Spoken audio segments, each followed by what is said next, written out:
Hey guys, Marcus Winston with Horror Junkies of Utah coming at you today with a review of the Babadook. Was requested to do this review by Mariah Erickson, so shout out to her. And let's just jump into it. The Babadook, made in 2014, directed by Jennifer Kent. And Essie Davis and Noah Wiseman are our two main characters in this movie. Now, I gotta admit, I've seen it twice today, just to give it a very fair review. I decided, I'm going to watch this twice. Maybe I'll pick up on things that I didn't get it the first time. But I had seen it before, but I gave up on it really early. Watched about the first 20 minutes of it and was just like, this movie sucks. It moves so slow. I'm not even going to give this a chance. So, that being said, the movie is extremely slow the first 30 minutes. And to add to your frustration, you're going to have this annoying kid, which is Essie Davis's kid in the movie.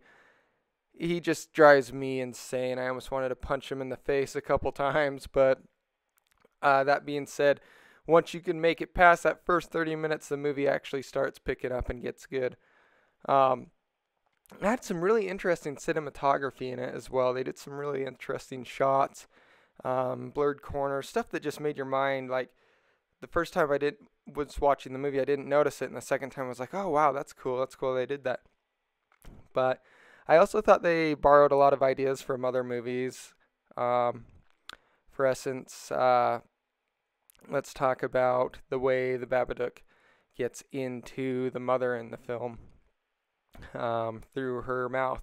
I was like, oh, that's just like The Conjuring, or how many other possession movies do we see that form used, And then how it gets expelled is, oh, she throws it up. That's just a rehashed idea, very cliche, I think. There's also a scene in the movie where they're on the bed and it starts shaking. I was like, oh, The Exorcist. Another scene that I don't think wasn't necessarily copied or anything. I just felt great similarities was throughout the movie there are scenes where the mother is in front of a TV just losing her mind. She's going nutso. I was like, holy shit, am I watching Requiem for a Dream? Because this reminds me of the old grandma going nutso and just feeding into all the imagery on the TV, and that happens a lot in this movie. I was like, wow, it's kind of cool, like a little similarity to Requiem for a Dream there. The movie does a really good job of building up suspense, but it doesn't do a good job on capitalizing.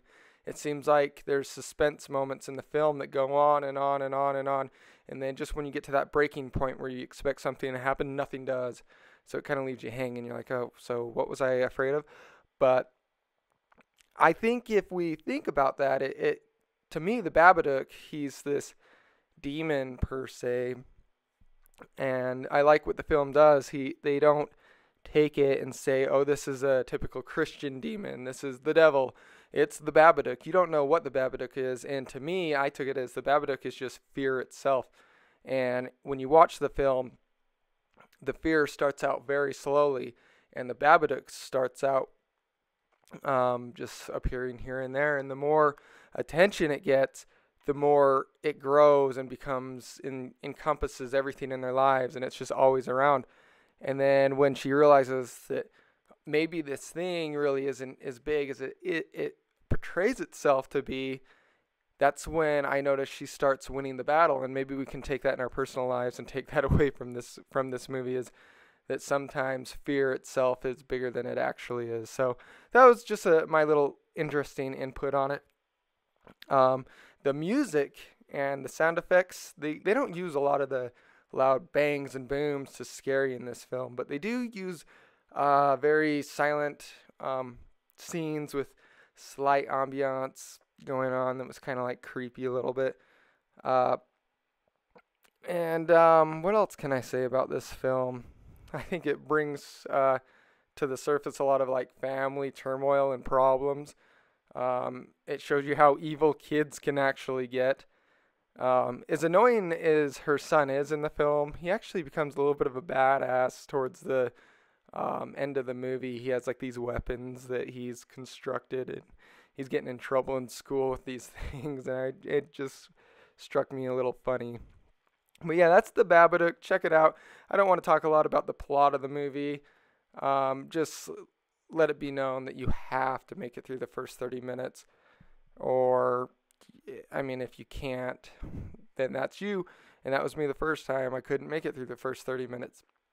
But after I actually gave it a chance, the movie ended up being better than I expected, but it still isn't anything great. It's got an original idea on a demon monster type film, um, but it's just not overly like, oh god, the Babadook, best movie ever. On the websites, a lot of these like critic websites, IMDb, it's got like a 6.9. I'd probably rate it right around there, like a 7. Check it out, The Babadook. It's on Netflix right now.